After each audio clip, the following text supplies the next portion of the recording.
It's me, Crispy, and I want to help you create your best Magic Kingdom day using your Disability Access Service Pass. Now, because the Magic Kingdom has the most rides and attractions, I'm going to do this guide a little bit differently than the ones I've already done for Epcot and Hollywood Studios.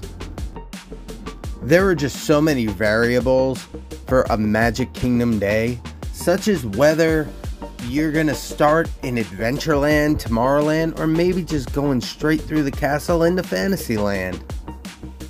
So for this guide, I'm gonna list top attractions you might want to use your DAS Pass on, along with lower weight attractions near them that can fill in those time gaps. Also, because this park does have such a large selection, it is the best park to double Genie Plus with your DAS Pass if you want to try to knock out everything possible in a day. I still don't think it's necessary because it's gonna still be nearly impossible to do everything in a day. If you would like to see a video on how to double up DAS with Genie Plus, let me know in the comments down below. With all that out of the way, let's jump into the guide. Starting in Adventureland, DAS the Jungle Cruise. This has become extremely popular since the movie released and boasts one of the highest wait times in the park. While waiting for your return time, you can possibly hit Pirates of the Caribbean with little to no wait. If that's not a good option, there are plenty of others, including Aladdin's Magic Carpets, actually meeting Aladdin and Jasmine, seeing the Enchanted Tiki Room show, or just grabbing some Dole Whip. Next are two big attractions, Splash and Thunder Mountains. Your best option here might be DASing one with the longer wait and waiting standby for the other.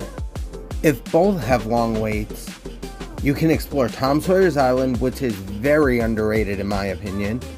A few other options in this general area are the Shootin' Arcade, the Country Bear Jamboree, looking around the Frontierland Pin Shop, grabbing a bite to eat at Pecos Bill's Tall Tale Inn, or depending on the time, watching the parade from Frontierland. The Haunted Mansion is another popular attraction, however you could catch it with lower waits at different points of the day. If you do DAS the Haunted Mansion, some options to burn time include riding the Liberty Square Riverboat, It's a Small World, having a quick service meal at the Columbia Harbor House or Sleepy Hollow. Also, you could check out Memento Mori, which is a Haunted Mansion themed gift shop, or go check out the Hall of Presidents. Next are some Fantasyland popular attractions, including Peter Pan's Flight, Seven Dwarfs Mine Train, and the Winnie the Pooh ride. The good news is there are plenty of options fairly close by to kill some time. Let's start with meet and greets. At the Fairy Tale Hall, you can meet princesses such as Cinderella and Rapunzel. At Maurice's Cottage, you can meet Belle. Also, meet Tigger and Pooh next to his namesake attraction. There are also plenty of great snacks to be had and some shops to check out in this area as well.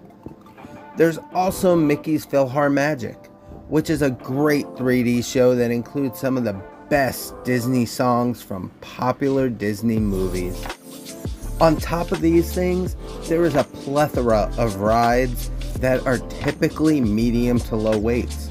These include the Barnstormer, Dumbo, the Mad Tea Party, Prince Charming's Regal Carousel, and Under the Sea, Journey of the Little Mermaid. Lastly, let's talk about Tomorrowland. The main headliner here, for the time being until Tron opens up, is Space Mountain. However, if you have little ones, Buzz Lightyear Space Ranger Spin and Tomorrowland Speedway might be good DAS options as well. Tomorrowland does have a few of my favorite low time attractions.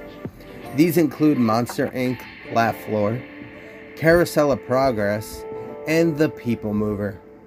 Also, there is Astro Orbiter for a slightly more intense Dumbo style attraction. Something to note here, even though the People Mover and Astro Orbiter do not have a lightning lane, you can still DAS them if you feel the need to. There is one last experience you may want to DAS at some point in your day, and that is meeting Mickey and Minnie in Town Square at the front of the park. This line can get lengthy sometimes since you are meeting the head cheese.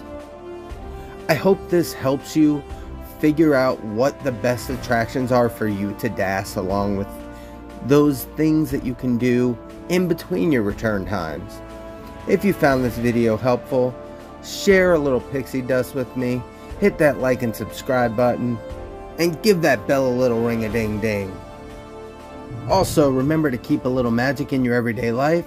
Share that magic, you never know who's having a rough day, and a kind gesture or a smile in their direction just might turn their day around. And I hope you have a great day, and I'll see you real soon.